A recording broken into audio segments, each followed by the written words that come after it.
Telugu audio Bible ఆదికాండము 40వ అధ్యాయము. అటు పిమ్మట ఐగుప్తు రాజు యొక్క పానదాయకుడును భక్షకారుడును తమ ప్రభు అయిన ఐగుప్తు రాజులెడల తప్పు చేసిరి గనుక ఫరో పానదాయకుల అధిపతియు భక్షకారుల అధిపతియునైన తన ఇద్దరు ఉద్యోగస్తుల మీద కోపపడి వారిని చెరసాలలో నుంచుటకై రాజ సంరక్షక సేనాధిపతికి అప్పగించెను. అది యోసేపు బంధింపబడిన స్థలము. ఆ సేనాధిపతి వారిని యోసేపు వశము చేయగా అతడు వారికి ఉపచారము చేసెను.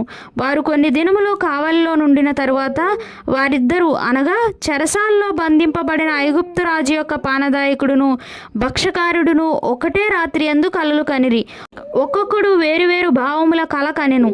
తెల్లవారినప్పుడు యోసేపు వారి యొద్దకు వచ్చి వారిని చూడగా వారు చింతాక్రాంతులై ఉండిరి. అతడు, ఎందుచేత నేడు మీ ముఖములు చిన్నబోయి ఉన్నవని తన యజమాని ఇంట తనతో కావలి అందున్న ఫరో ఉద్యోగస్తులను అడిగెను.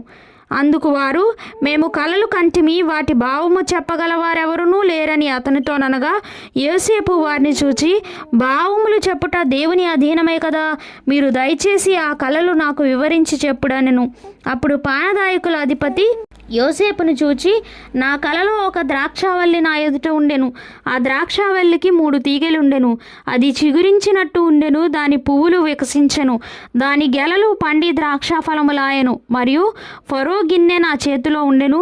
ఆ ద్రాక్ష ఫలములు నేను పట్టుకొని ఫరో గిన్నెలో వాటిని పిండి ఆ గిన్నె ఫరో చేతికి ఇచ్చితినని తన కలను అతనితో వివరించి చెప్పెను. అప్పుడు యోసేపు, దాని భావం ఇదే, ఆ 3 తీగెలు 3 దినములు, ఇంకా 3 దినములలోగా ఫరో నీ తలను పైకెత్తి నీ ఉద్యోగము నీకు మరలా ఇప్పించును.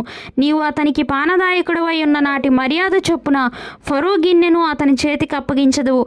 కాబట్టి నీకు క్షేమము కలిగినప్పుడు నన్ను జ్ఞాపకము చేసుకొని నా యందు కరుణించి ఫరోతో నన్ను గూర్చి మాటలాడి ఈ ఇంటిలో నుండి నన్ను బయటికి రప్పించుము. ఏలయనగా నేను హెబ్రీల దేశములో నుండి దొంగిలబడి తిని, అది నిశ్చయము. మరియు ఈ చెరసాలలో నన్ను వేటుకు ఇక్కడ సహా నేనేమీ చేయలేదని అతనితో చెప్పెను. అతడు తెలిపిన భావం మంచిదని భక్షకారుల అధిపతి చూచి అతనితో నిట్లనెను, నేనును కల కంటిని. ఇదిగో, తెల్లని పిండి వంటలు గల 3 గంపలు నా తల మీద ఉండెను. మీది గంపలో ఫరో నిమిత్తము సమస్త విధములైన పిండి వంటలు ఉండెను.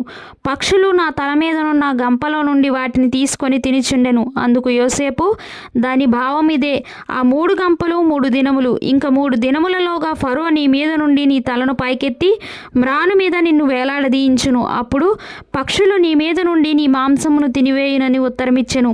3వ దినమందు జరిగినదేమనగా, ఆ దినము ఫరో జన్మదినము గనుక అతడు తన సేవకులకందరికీ విందు చేయించి వారి నడుమ పానదాయకుల అధిపతి తలను భక్షకారుల అధిపతి తలను పైకెత్తి పానదాయకుల అధిపతి ఉద్యోగము మరలా అతనికి ఇచ్చెను గనుక అతడు ఫరో చేతికి గిన్నెనిచ్చెను. మరియు యోసేపు వారికి తెలిపిన భావము చొప్పున భక్షకారుల అధిపతిని వ్రేలాడదీయించెను. అయితే పానదాయకుల అధిపతి యోసేపును జ్ఞాపకము చేసుకొనక అతని మరిచిపోయెను.